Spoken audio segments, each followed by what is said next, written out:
everybody, and welcome to Feeling Seen, the podcast where we talk about the movies and the characters that make us feel seen. I'm your host, Jordan Crucchiola, and I am so glad you're tuning in, and you should be glad too, because we have got, I'm going to say it, we've got a funny, heartfelt conversation with none other than Bridget Everett, the creator and star and foundational living text for HBO's new half-hour series called, so let's say it all together, Somebody Somewhere. And stick around until the end when I'll have one more quick thing to say about, get ready everybody, Roland Emmerich's new disaster spectacular, Moonfall. But now, on to the main event. This is a real, drum roll, please. I am talking with Bridget Everett. One of one, the Bridget Everett. You might know Bridget if you've caught her, perhaps in one of her many stage shows in New York City doing, I believe it's been described most frequently as alternative cabaret. I look at it as like innovative cabaret. Let's innovate into the next level. Maybe you've seen her combination musical stand-up special, Gynecological Wonder. What you can definitely see now is the HBO series on HBO Max, Somebody, Someplace. Bridget, is there anything else we need to know about you before we get started? I think that's good. The show's actually called Somebody Somewhere, so let's get that. Sorry. That's okay. It's okay. No. Jordan, keep it. I don't care. My own mother doesn't know what it's called, but now everybody is. I'm setting the record straight. It's Somebody Somewhere. And Somebody Somewhere, a show I really, really like. And I have, look at this. Look at me. I told you I was nervous, and this is the product of that. So. Well, I texted, not to drop a name right off the top, but I saw White Lotus, and I'm friends with Jennifer Coolidge, so I texted her. I was like, oh my God, you're so great to see you, and blah, blah, blah, White Orchid. And she's like, that's not what it's called. That's not, what's important is that you enjoy the product, No, I really did, and I was just saying before we started recording, before you came on, that I'm really looking forward to spending time with these people. Which one of these people is very much you. It's very much a sort of take interpretation on your real life. And I said I was ready to keep going back to choir practice, which is a part of the show I'm looking forward to you all discovering, because I was just slow weeping as it was all happening. Bridget, may I ask what movie and what character you have brought for us to discuss today?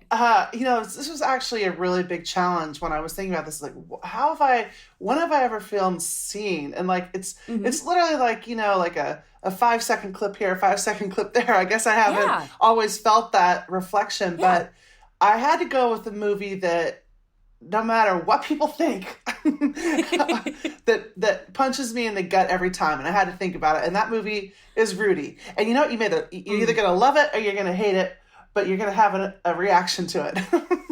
If people have not seen The Ultimate Tale of the Underdog, can you tell us what the movie Rudy is about?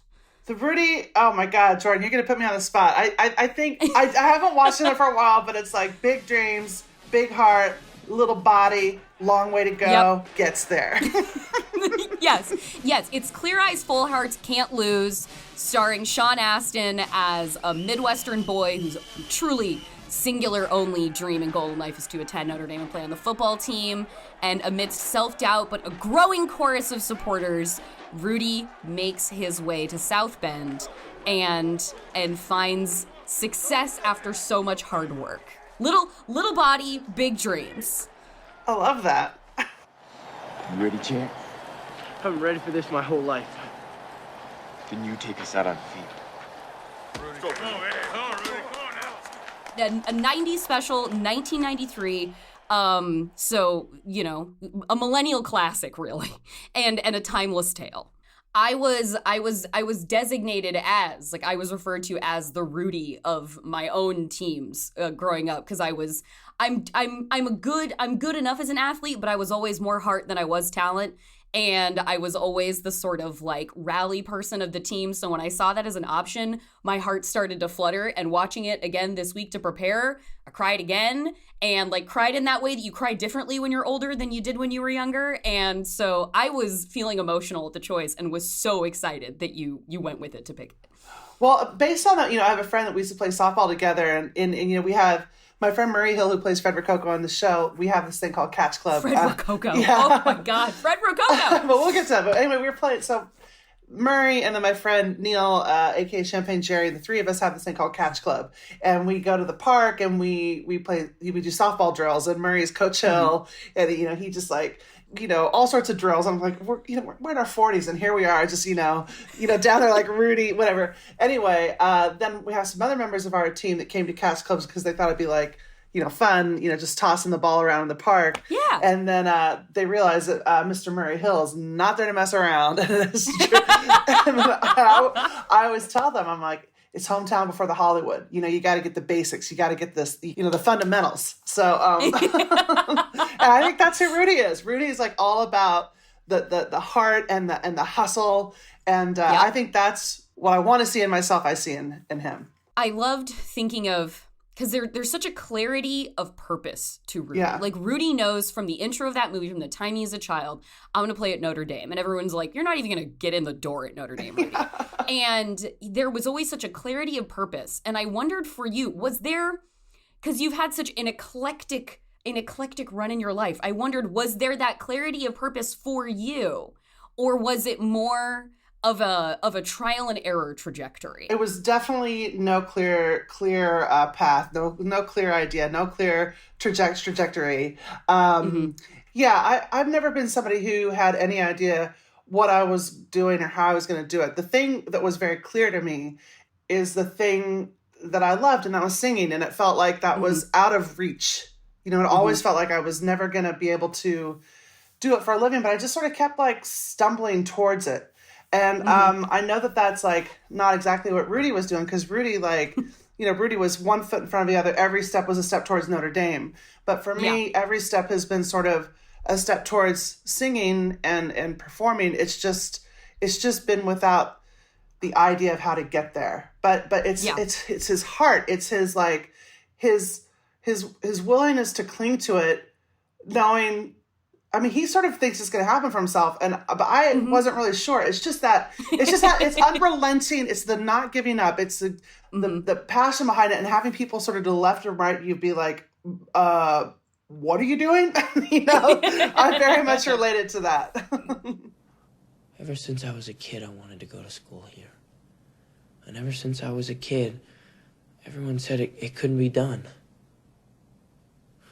My whole life, people have been telling me what I could do and couldn't do. I've always listened to them, believed in what they said. I don't want to do that anymore. Once you start looking for patterns and things, you find patterns and things. So of course, like as I'm researching for this conversation, I'm thinking of the movie in mind and that specific character and that specific arc.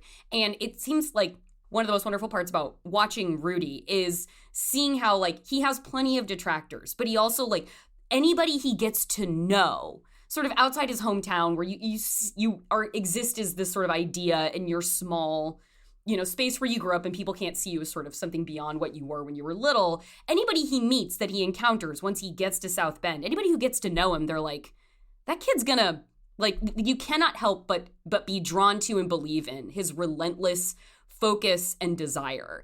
And in reading anything I could about you, the coterie of people that you amassed around you as supporters as you were making your way up once you got to New York is an incredibly murderer's row of people. You have Patti LuPone out there being like, Bridget Everett is the best thing in New York on stage with you. Like I saw at a benefit, clip from a benefit concert in 2013, singing Bobby McGee with you into a dildo at points and spitting Chardonnay into the room. And, I really appreciated that contrast in your story of moving toward this thing. You weren't sure what it was yet, but just being relentlessly yourself and having all of these believers, while at the same time, after Patti LuPone sings a song with you, you have your waitressing job that you return to back on the other side of town. And I wanted to hear about that, like, contradiction where it's like, I have all these people who are saying I've got it and who believe in me, who back me. And the reality of my life is more of a struggle than that is telling me should be true. Like, I wanted to hear about that part of your story. Yeah, I feel like I can't think of a good metaphor right now, but like the Patti LuPones of it all are sort of like the shoelaces, they just kept sort of like tightening up the shoes and making me feel like eventually I would be able to run. But in the meantime, you know, I'm waiting tables 5 nights a week or whatever. And it's hard to kind of think of yourself as any star or I mean, that's not a goal for me, but the successful, like as a singer or whatever, when you're, you know, racking glasses 6 or 5 nights a week and taking specials and, you know, and wearing your same stinky Dansko clogs and putting on the apron again. And, you know, I think for me, like, you know, waiting tables was a means to an end. And you know, and I got health insurance and there were a lot of wonderful things and a lot of wonderful people.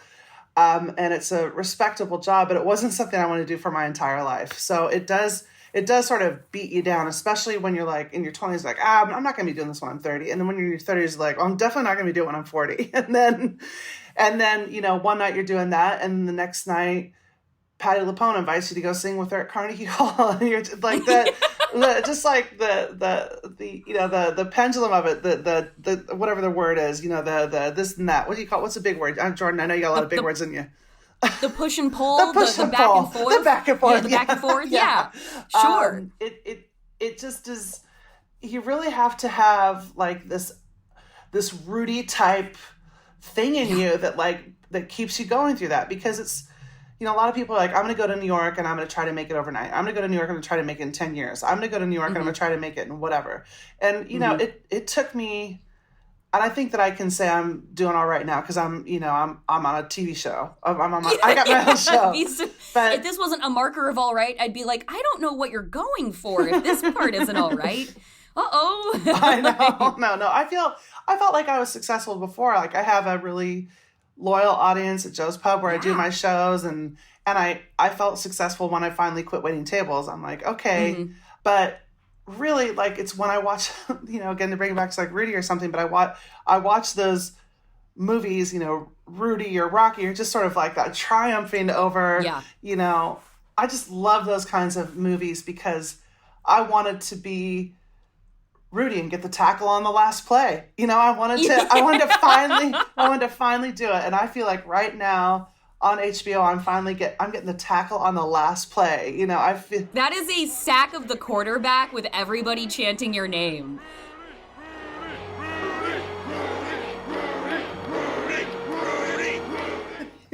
Yeah, that is a sack of the quarterback for sure. Is an HBO show where like you are the star and Sam is you. Like it's, you don't talk to many people for whom the sort of, when they pass that threshold onto the thing that they were getting to, is not only like, not that you were like doing it for validation, but there is a validation that comes with like that sort of industry cosign, that industry admittance of like, and an HBO show. Yeah. And then to know for you specifically that it is your story specifically, that this was like the thing that was going to put you over into that new threshold of success, where it's like, yeah, it's not just your talent and your ability, but also we find the reality of you so compelling that we're going to make this whole thing about you. That seems like a crazy sort of thing to be in the middle of. Well, I think what, you know, one of the people that's meant a great deal to me is Adam Horovitz, who happens to be ad rock with the Beastie Boys, and he was in my band for a number of years, The Tender Moments.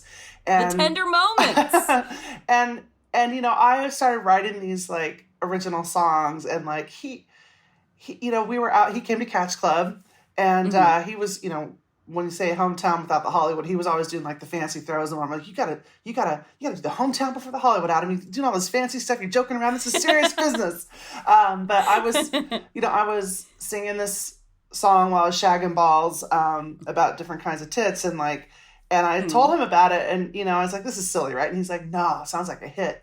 And I guess, and he, you know, he's like, you gotta do you, be yourself, basically, And every time I've gotten a little bit closer to me or given a little bit more of myself, I've taken one more step towards sacking the quarterback. You know what I mean? Like, and I think that the back and forth of it, or the whatever, is for a lot of years. Like, I was being myself, and it was pretty wild. I mean, the stuff I've done on stage is wild, but it's also like, it's a very important side of me. And I felt like, people were discovering it, but it was like kind of like everybody's secret. You know, I was like a secret for everybody. Right. The best kept secret, Bridget Everett. Best kept secret, but and which is great, but I wanted a little more than that. I wanted I thought if people found this, like if the people in the room found it so thrilling, I'm not trying to toot my own horn, but like the audience. I mean, I've watched as many videos as I can get my hands on. They seem fucking thrilled. But the audience has always been very enthusiastic and always loving it, and it's a back and forth thing. I love them too. It's like it's a great conversation. You're in the room. You're dancing with each other, sort of. A thing I really enjoyed watching as many of like clips of your live performance as I can get is if I can get a point in there where you have somebody up on stage or you do something, you have audience participation in some way, and then at the end, once they've like you've brought a guy up on stage and he's like airplaned you with his feet, and then you've sat on his face, or you have a woman up on stage and you're dancing with her, and then you flip her upside down, and it seems like there's almost always this really joyful hug afterwards where you're both just like you're so appreciative to one another for the experience in the middle of this chaotic, like organized chaos. And it's just it's this really heartening grounding coming back from the craziness of the number. And it's like, look at everybody just like sinking into this moment with Bridget. It's really nice. Well, for me, it feels like a really like we're sort of giving each other the permission. I guess I'm sort of taking the lead on that, but like we're giving each other the permission to sort of dance on the edge, to sort of to walk on the sun. Just to I don't know. I feel like so much, especially when I was waiting tables for so long, and it's like the joy and me personally was becoming more and more tamped down. Just sort of not being where I wanted to be, or not, fully realizing my potential or whatever.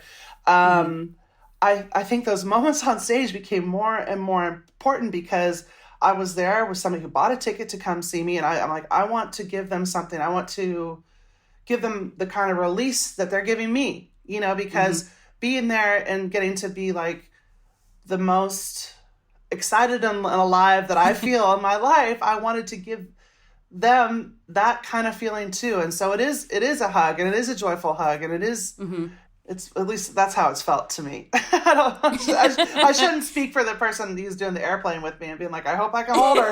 I hope I can bear the weight. The suspension bridge of one another is allowing you to take flight. It's right. It's working out from what I've seen. Getting to, you mentioned at the very beginning of this, you were like, I see clips here, I see clips there, and I couldn't necessarily find the one-to-one of me. And a thing that I want to make sure that I'm talking about on this podcast as often as possible is that for many or most people, there isn't the one-to-one, and there is a kind of creative sharpening that has to happen in people's minds to find themselves in places where they don't get linear representation for themselves. And there's a part in the New Yorker profile of you where a producer that you had worked with, somebody was saying to them, like, we see her as the next Roseanne. And he said, she's not the next Roseanne, she's the next Bridget Everett. Like, when you are one of one, it's challenging because then there isn't a referent for you. And people are more comfortable with things they have reference points of. And I wondered if, being in that situation, like, she's not the next Roseanne, she's the next Bridget Everett. Like, I wondered what about yourself you hadn't seen in places where you were like, well, yeah, there's bits of me here and there's bits of me there, but what have you found is sort of like absent in like narrative depictions and in like film that you were like, that's not really getting at me. Like, where's this part of me that like we now do see in your new show? Yeah, I think it's a really good question. I feel like, first of all, that was Michael Patrick King, and I did a show with him years ago called At Least It's Pink that sort of never, I mean, we had a great run off Broadway at the Ars Nova Theater, and then and there was like talk about transferring it to off Broadway or to a bigger theater, and like it was just like too much or something. And then I did a pilot for Amazon with Michael, and the men didn't respond. I guess I was too much, so finally, and it's interesting because like as a person and as like I feel like sort of soft-spoken and quiet, and on stage I'm a wild wildebeest, I guess. And I don't know, I just, first of all, physically I never feel like I see myself on screen, like I'm about 6 feet tall, I'm a big woman, sort of post-athletic build. Sure, yeah. And yeah, then, you were a very good competitive swimmer, it sounds like, from what I understand, from your like high school years. I did all right. You know, those the flip turns in the pilot of Somebody Somewhere. They're me. They're not a double. It's me.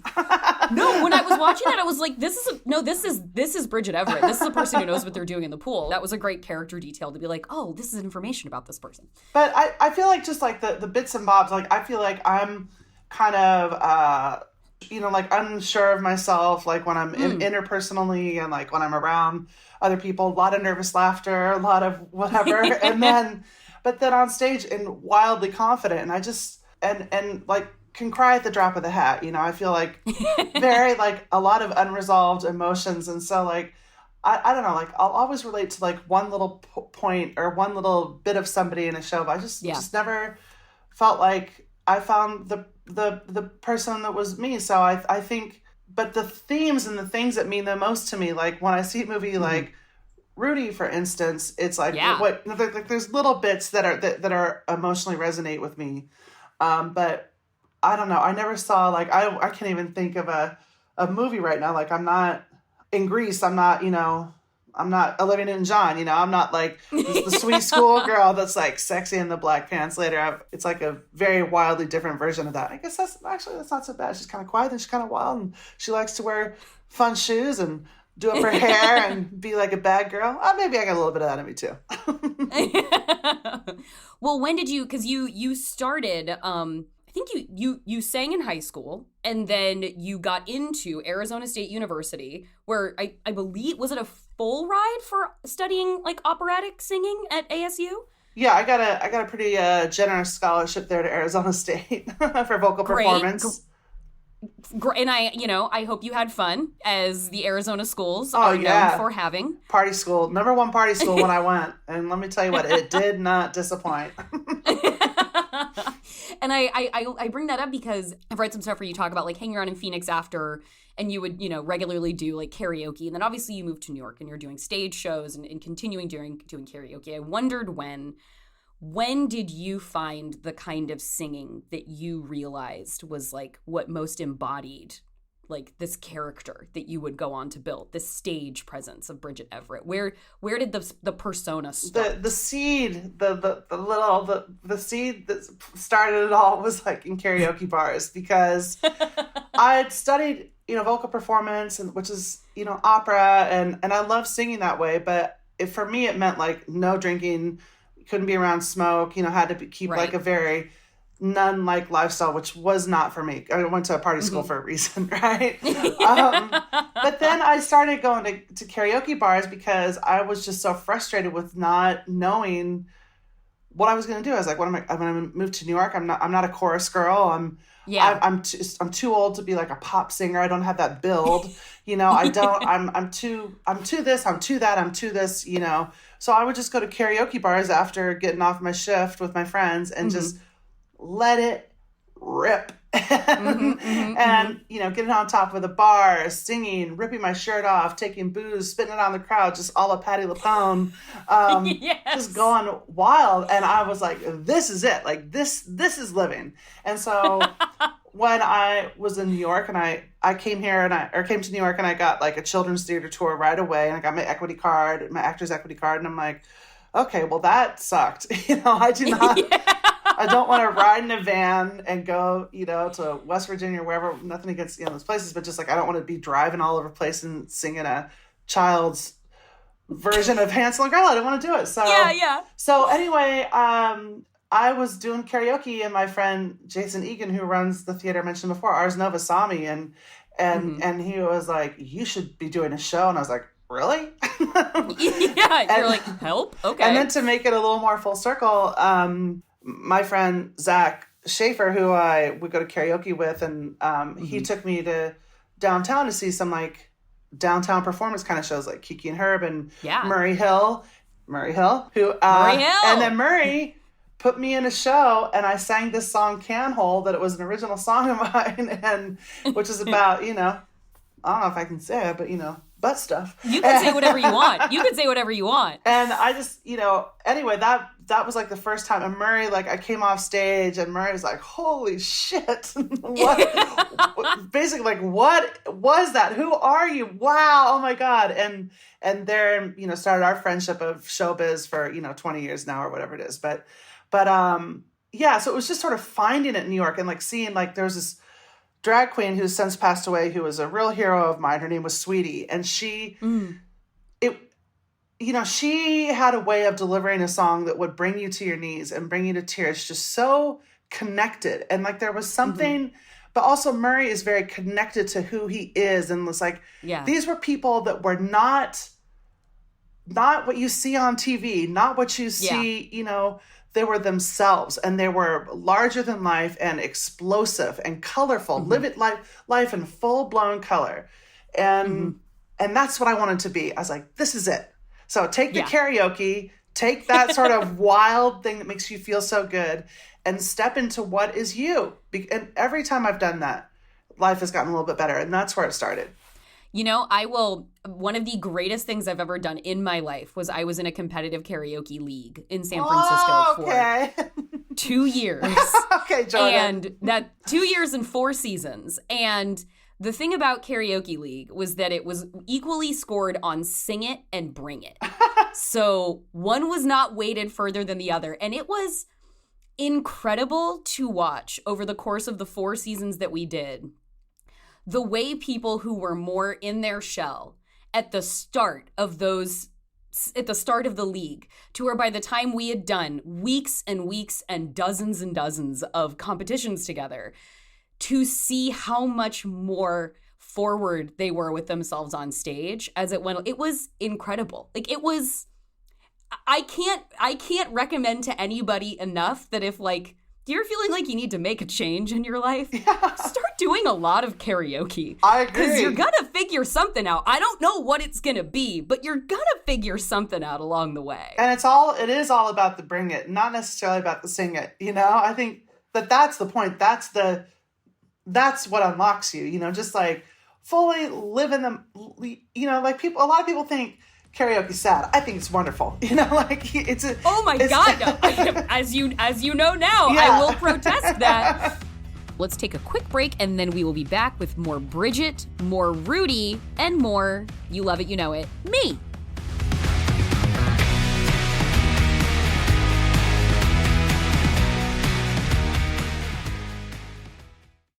Hi, I'm Jesse Thorne, America's radio sweetheart. And I'm Jordan Morris, boy detective. Our comedy podcast, Jordan Jesse Go, just celebrated its 15th anniversary. It was a couple months ago, but we forgot. Yeah, completely. Our silly show is 15 years old. That makes it old enough to get its learner's permit. And almost old enough to get the talk. Wow, I hope you got the talk before then. A lot of things have changed in 15 years. Our show's not one of them. We're never changing, and you can't make us. Jordan Jesse Go, the same forever, at MaximumFun.org or wherever you get your podcasts.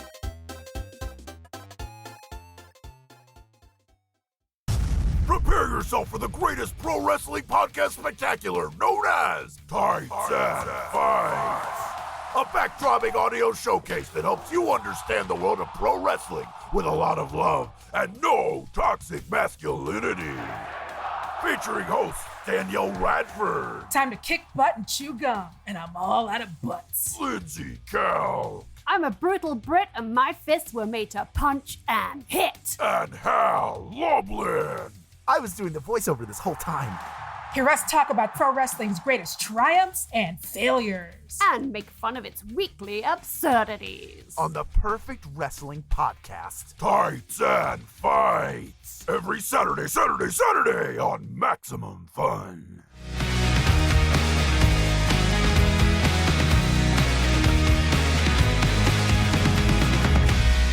Welcome back to Feeling Seen, where I'm talking with Bridget Everett about the way she sees herself in the title character of that treasured underdog football film from 1993, Rudy. So I was wondering, like, in the context of the character itself, is there a particular, like, Rudy moment where you were like, this is really crystallizing what I feel draws me toward this character? Just like a sort of singular moment where it's like, this is the most Bridget aspect of Rudy to me. I think there's two. One of my very favorite parts of that movie is like he's talking to Charles Dutton. I think that's his name. Yeah, and they're like in a galleyway kind of thing, and he's like, you're 5 foot nothing, 100 and nothing. I wanted to run out of that tunnel for my dad. To prove to everyone that I worked... what? That I was somebody. Oh, you are so full of crap. You're 5 feet nothing, 100 and nothing, and you got hardly a speck of athletic ability. And you hung in with the best college football team in the land for 2 years. And you're also gonna walk out of here with a degree from the University of Notre Dame. In this lifetime, you don't have to prove nothing to nobody except yourself. And after what you've gone through, if you haven't done that by now, it ain't gonna never happen. That moment for me is always just like, believe in yourself, believe in yourself. But there's also the moment of like when he's like at practice, on Notre Dame, and he keeps getting up and he's just like, he's tip-tapping on his toes and he's so light on his feet and they just keep banging him down, knocking him down, knocking him down, knocking him down. And then finally... The coach tries to take him out and he's like, Coach, leave me in, I can do it. I can do it.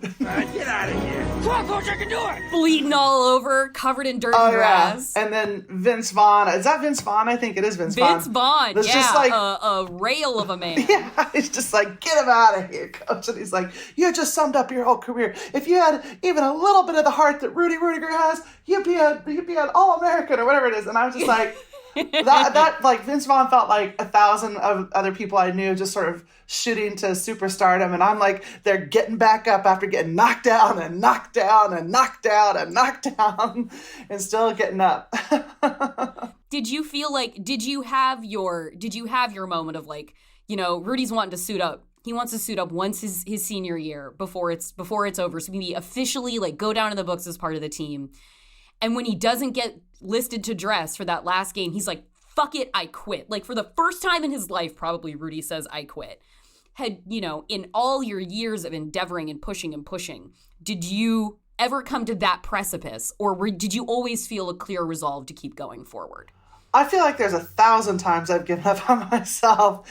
And gotcha. I feel like that but I've had a lot of, there's that moment in Rudy where they're like, it's coaches at the desk, and then the captain and an All-American comes in, and he's like, I'd like Rudy to dress in my place. And the coach is like, you're an All-American, act like it. And he's like, I believe I am. And then he puts his jersey on the thing. I want Rudy to dress in my place, Coach. He deserves it. Don't be ridiculous. You're an All-American and our captain. Act like it. I believe I am.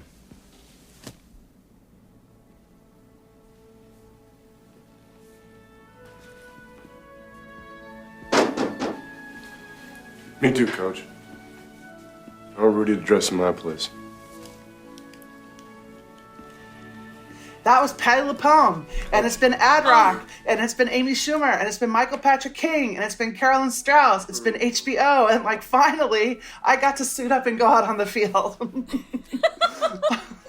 my God, that makes me want to cry. It's so good. Oh God.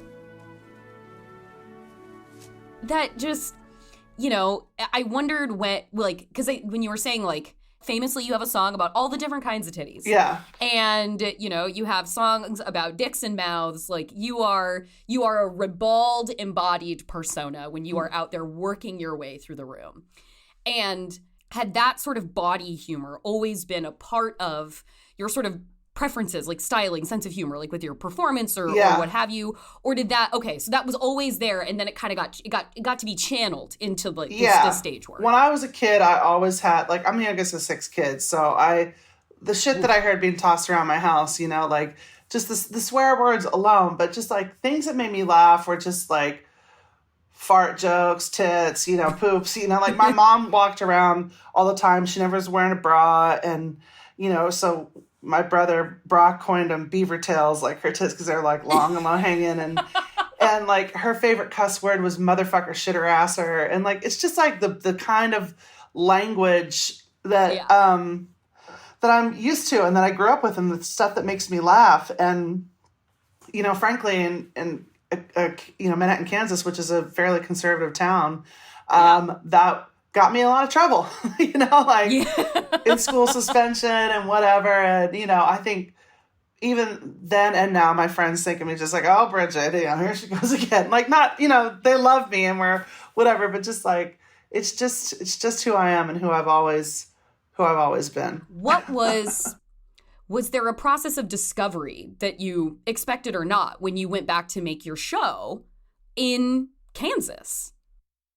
Well, yeah, I think that like you probably could do a TV show that's all about like tits and, you know, what I got to do to get that dick in my mouth, all that stuff. But like, sure. But I think that was more interesting to all of us is to try to tell the story of like, what if somebody like me had stayed in Kansas, like what life might look like. And also like the kind of person that I was in the years that got me to that person that sings about tits, you know, like it's a complicated ride, you know, there's like depression and self-doubt and self-worth issues and things like that, you know, but when we were doing this TV show, we just wanted to have like a slice of life, like a slice of what life might be like if I lived in Kansas. And if I met people like Murray Hill, not in New York, but as, you know, like a Frederick Coco in Kansas. And I think it's a cool experiment and I'm proud of it.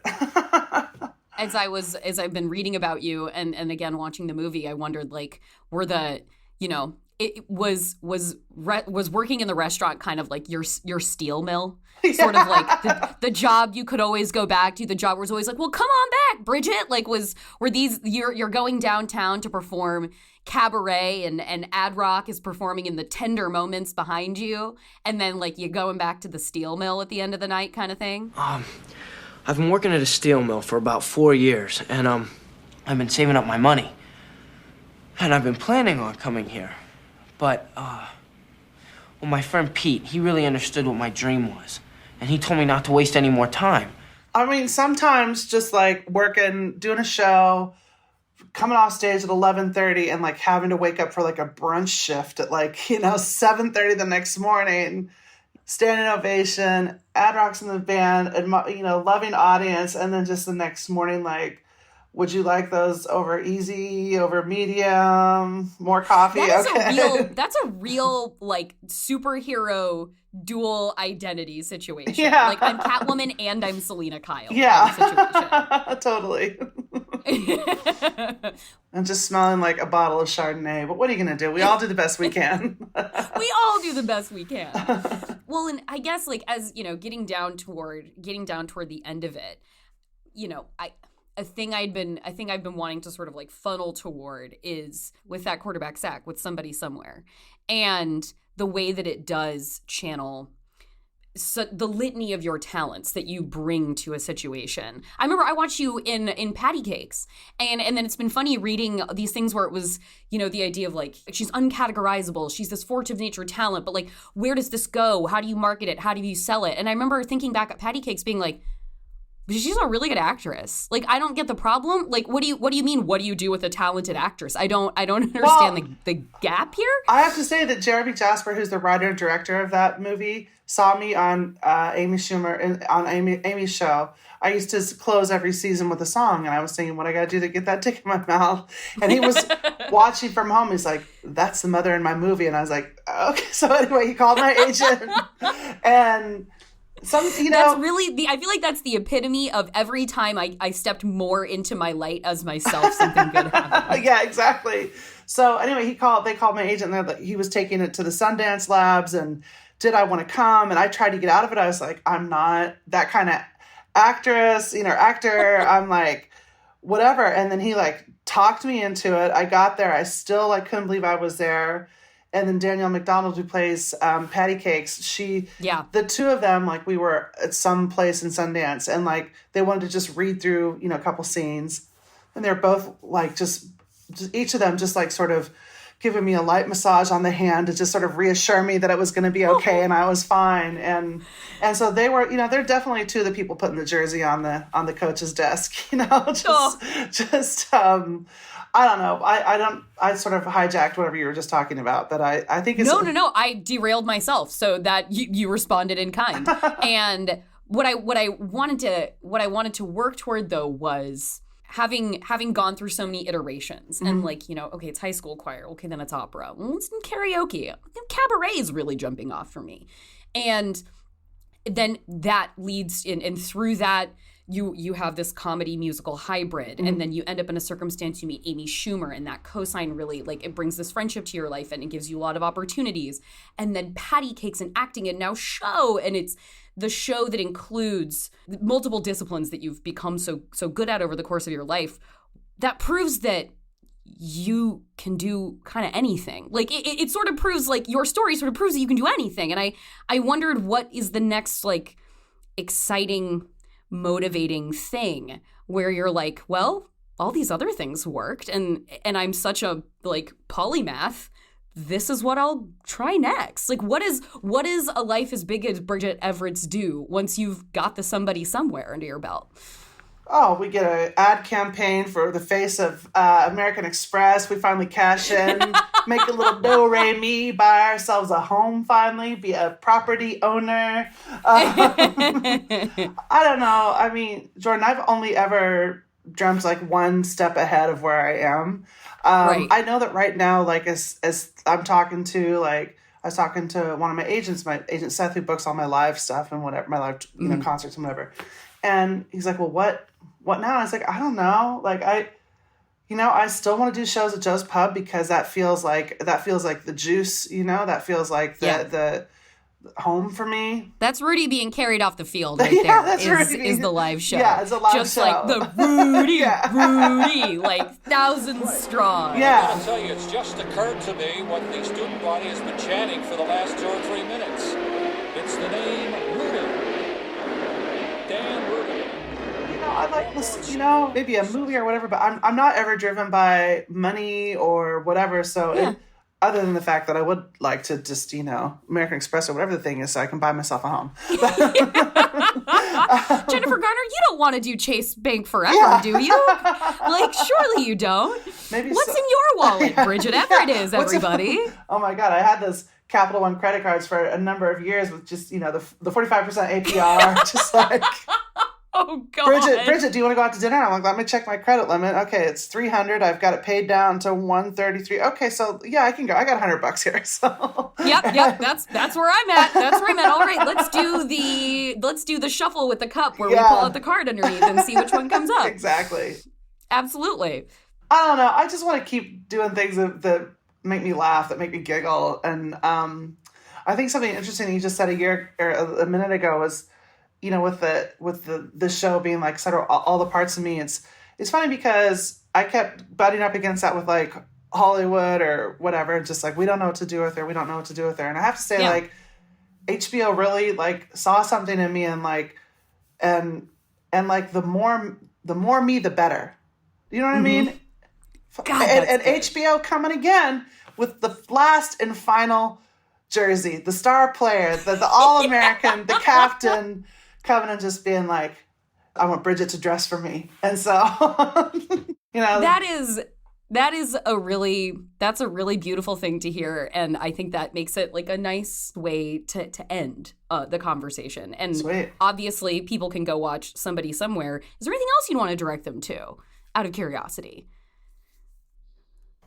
Adopt, don't shop. How about that? That's it. All right. Yeah. Go out there, and in the New Yorker profile, you were mourning a Pomeranian. Yeah. At the time, have you found a new love of your life? I'm currently on the hunt. I'm on petfinder.com every day, several times a day. I'm looking at different rescues and stuff. I just want something fluffy and warm to cuddle up with at the end of a hard day. Is that so wrong? No, they find us. They find us. Our pets find us. That's right. So it takes time. Yeah. So, Bridget, thank you so much for taking your time and pleasure. Sharing it with us today. I really, really appreciate you sitting down and talking about your wonderful story and the things that you do. Thank you, Jordan.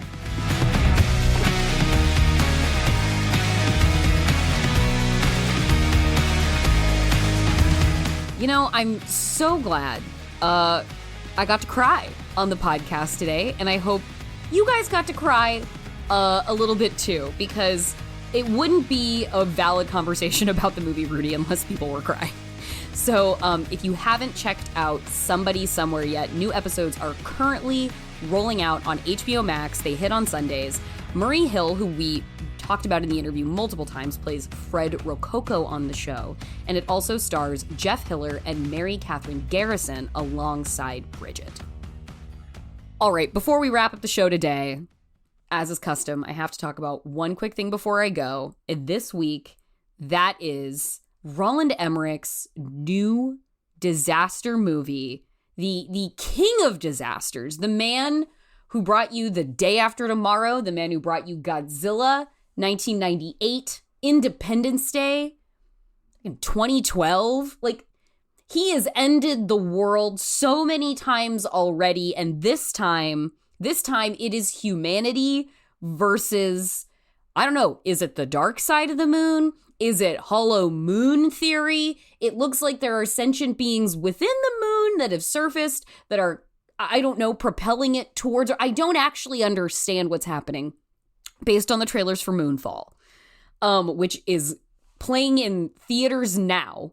I keep watching the trailers, and I was at first like, oh, is the moon just gonna crash into Earth? Like, this doesn't feel like something Patrick Wilson can stop. Like, I understand him and Halle Berry are gonna protect us, but I also feel like the moon on an inevitable collision course with Earth is a bit unfixable. But then in additional trailers, it started showing that there is some sort of living being organism thing that is using the moon to attack Earth. So I think we have to stop the thing that's controlling the moon, and then we will save ourselves from the moon.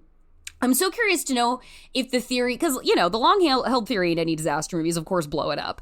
If we blow up the moon, that will also be a problem for us because we need the moon. It controls some very vital functions here on Earth. So, like, when this ends, like, is it like, are we going to get like a great shot into the sky of like chunks of moon? Will we now have multiple moons orbiting the Earth that are bits of the previous moon? Will Patrick and Halle beat the sentient beings within the hollow moon and then put the moon back? Like, does the moon get closer to us, or do we go to the moon?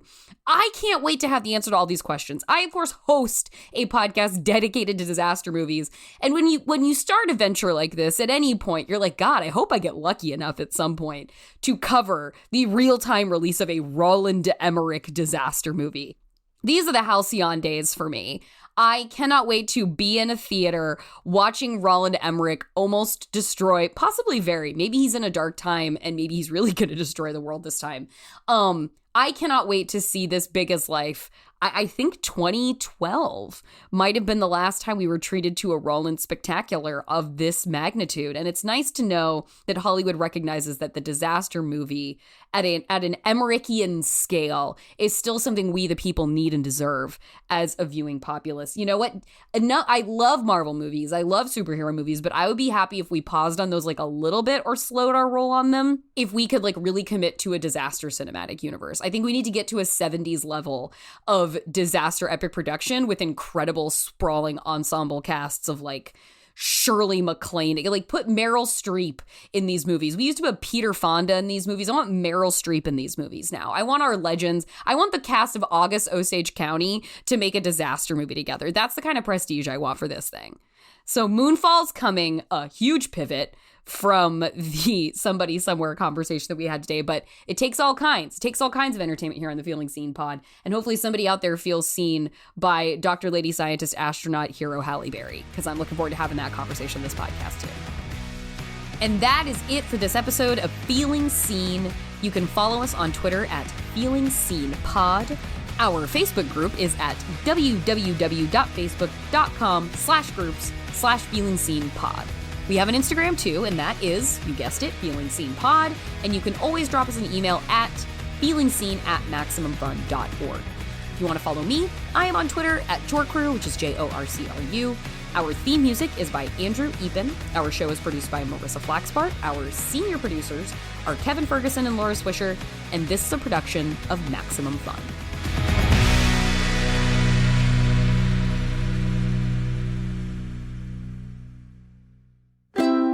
MaximumFun.org.